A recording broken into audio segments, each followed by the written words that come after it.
lang ay kailangan sa mga batang manonood.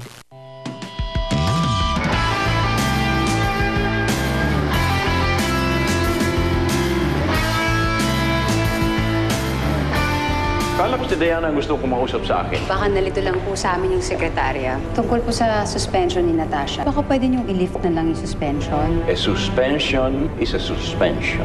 But I admire you, Bernadette, for being concerned about Natasha.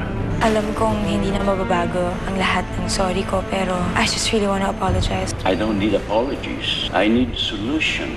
That's why I want to ask you something. Is it possible for me to head the relaunch of Tala White?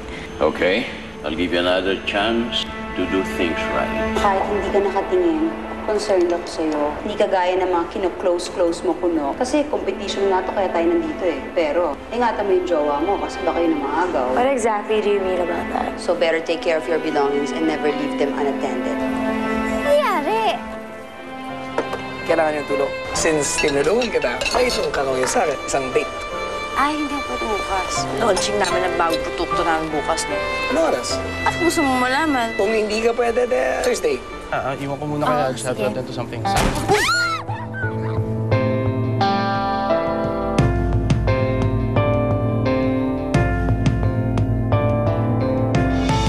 I didn't know this dry run involves dry humping with Josh. Nagkakamali ka, Natasha. Babe, aksidente yun. Ako may kasalanan kung bakit kami nahulog. I just reacted on instinct. I tried to save Diana from the falling board. So, damsel in distress ka na pala ngayon. Anong kailangan mo? Taga-save sa'yo? Maghanap ko ng Prince Charming na. Let's go.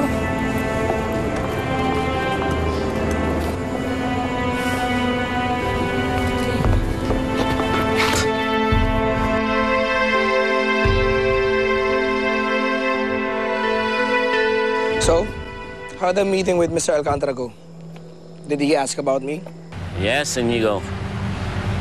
Gusto niya malaman kung sino ang nasa likod ng Lala. And, ano sabi mo? Siyempre, kung ano yung tama. I can't reveal your identity because it's in our contract. Good, you kept your word. Pero sabihin mo yung kaibigan mo na huwag siyang masyadong mainip. Magkakakilala naman rin kami.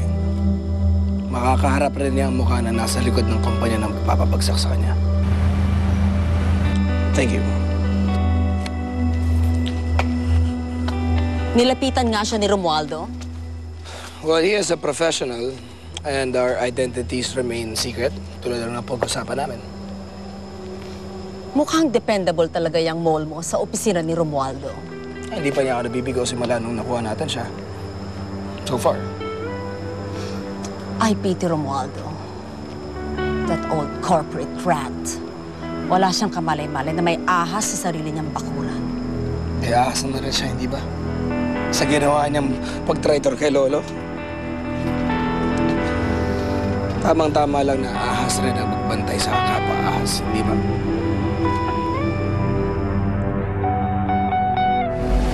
Hindi pumihok si Mr. Luna? Walang hiyang Maryong yan. Walang utang na loob.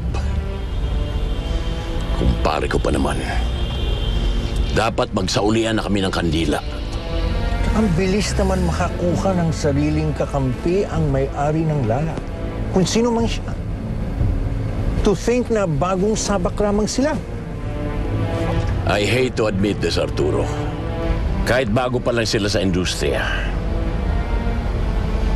They're playing it dirty like a pro. And this is what I hate most in this kind of war.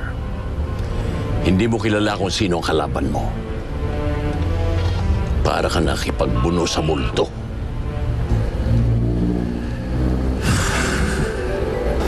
Come on, Natasha. Mainit lang ang dugo mo sa kapatid mo. But you really have no reason to be jealous over Diana. Jealous? Why would I be jealous?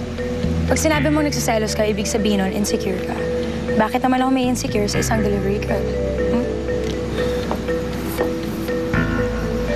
Ma'am Natasha, Sir Josh? Excuse me, nandito na po si Miss Yara. Pwede na po tayong mag-rehearse. Yeah. What gave you the privilege to be late? Anong oras ang call time mo? 5 po, pero nagpalit po ng venue kaya nagkulang yung oras na pang-travel. I don't care about your lame excuses. Pag sinabi dapat ng 5, nandito ka na. No ifs, no buts, dapat nandito ka na. Do you even know the meaning of professionalism? Ciara, sige po, pwede na po kayo dumiretso dun sa holding area. Go. Natasha, relax lang po kayo. Kailangan po good vibes tayo tonight para good vibes po yung lunch.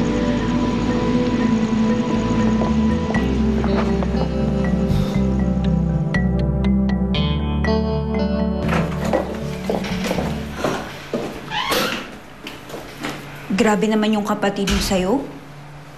Hindi ko na alam kung bakit siya naging ganyan. Sis, okay ka lang? Grabe si Natasha. Bakit naman niya isipin na may something kayo ni Josh? Ano naman kayang pumasok sa kukote niya? Hindi ko rin alam, Bernadette.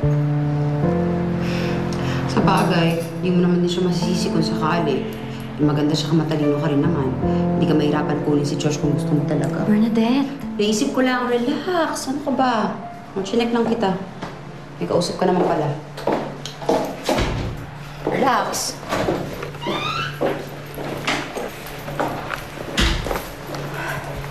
Ikaw nga, Diana.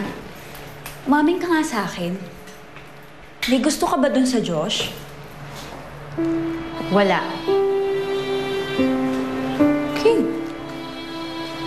Pero huwag ka magkakagusto dun, ha? Boyfriend ng kapatid mo yun. Pangit tingnan. Saka lalo lang kayo magkakagulo. Sinabi ko nang wala eh.